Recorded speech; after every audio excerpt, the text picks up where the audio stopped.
student, today my topic is arsenic poisoning. It is very important topic क्योंकि इसमें glycolysis की जो chain है उसमें पॉइज़न आ जाता है, जहर आ जाता है जिसका नाम आर्सेनिक है।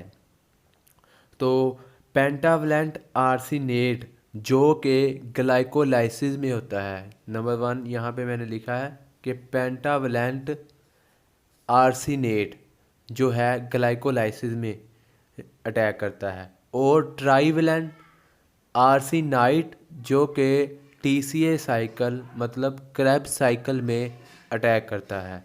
ये आपने याद रखना है कि पेंटावलेंट जो है वो आर्सेनेट है जो कि ग्लाइकोलाइसिस में अटैक करता है, और ट्राइवेलेंट जो है वो हमारे पास आर्सेनाइट है जो कि टीसीए साइकिल क्रेब्स साइकिल में अटैक करता है।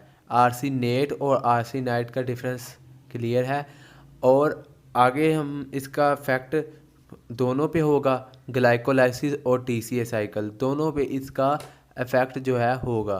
ठीक है, फर्दर हम सबसे पहले ग्लाइकोलाइसिस में हम इसको देखते हैं कि ग्लाइकोलाइसिस में कैसे इसका इफेक्ट होता है। ठीक है, ग्लाइकोलाइसिस में क्या होता है कि G3P जो है वो जाता है 1,3 बिस फास्फोग्लिसरेट। G3P मतलब ग्लिसर एल्डिहाइड 3 फास्फेट। ठीक है, और उसने जाना है 1,3 बिस फास्फोग्लिसरेट में। ठीक है, तो क्या होता है कि आर्सेनेट जो है वो अटैक करेगा। जैसे ही अटैक करेगा तो यहाँ पे एनर्जी नहीं बनेगी।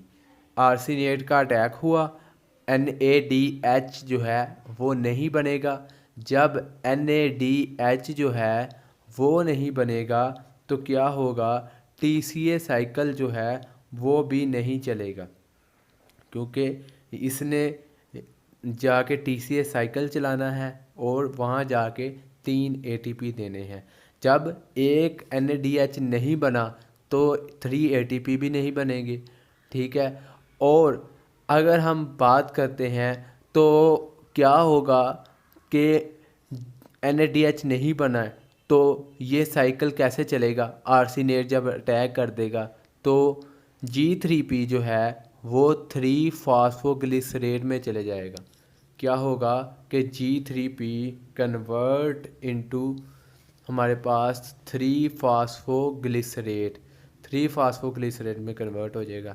3 फास्फोग्लिसरेट जो है 2 फास्फोग्लिसरेट में, यहाँ पे बिस बनना था 1,3 बिस, और बिस ने ATP देनी थी एक, ATP से 3 फास्फोग्लिसरेट। अब यहाँ पे क्या है, यहाँ पे हमारे पास डायरेक्ट जो है डायरेक्ट चले गया 1,3 बिस फास्फोग्लिसरेट, यहाँ पे डायरेक्ट नहीं गया, और फर्दर वही चेन लेकिन एनर्जी नहीं पड़। फर्दर यहाँ पे भी 2 फास्फोग्लिसरेट बन रहा है और यहाँ पे भी 2 फास्फोग्लिसरेट बना है, PEP फास्फोइनोल पायरोवेट, और फाइनली पायरोवेट। प्रोडक्ट तो बन रहे हैं लेकिन एनर्जी नहीं बन रही। यहाँ पे देखें आप, NADH एक प्रोड्यूस हुआ, और यहाँ पे आप देखें एक ATP, और यहाँ पे एक ATP, 2 ATP और एक NADH प्रोड्यूस नहीं हुआ, एनर्जी नहीं बनी, तो क्या होगा, पॉइजनिंग से अल्टीमेटली डेथ ही होगी।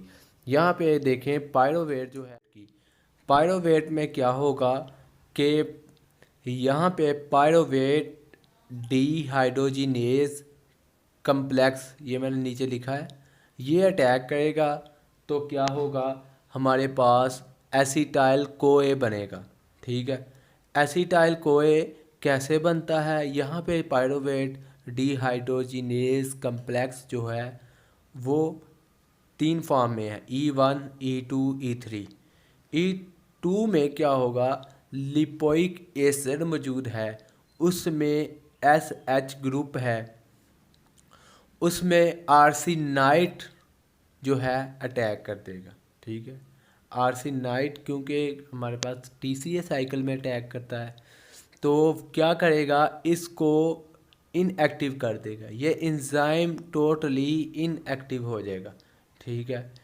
और पायरोवेट से आरसी एसिटाइल कोई नहीं बनेगा, ठीक है। तो इससे पॉइजनिंग होने से अल्टीमेटली एनर्जी नहीं बनेगी, तो काज हो जाएगी डेथ। और यहाँ पे पायरोवेट लेवल इंक्रीज, जब क्या होगा कि पायरोवेट एसिटाइल कोए में नहीं जाएगा तो डेफिनेटली पायरोवेट बढ़ता जाएगा, पायरोवेट का लेवल बढ़ता जाएगा। तो पायरोवेट का लेवल बढ़ने से कौन सी बीमारी काज होती है? न्यूरोटॉक्सिसिटी। यहाँ पे देखिए न्यूरोटॉक्सिसिटी, ये डिसीज़ काज होती है और अल्टीमेटली डेथ, मैंने पहले भी कहा कि डेथ हो जाती है। तो ये इसकी काजेज़ और अफेक्ट, मैंने पहले भी कहा था कि दो चीज़ों पे अफेक्ट करेगा हमारे पास। नंबर 1 ग्लाइकोलाइसिस, यहाँ पे भी लिखा है, और टीसीए साइकिल, क्रेब्स साइकिल। जो पेंटावलेंट है वो आर्सिनेट है, वो ग्लाइकोलाइसिस पे अटैक करेगा।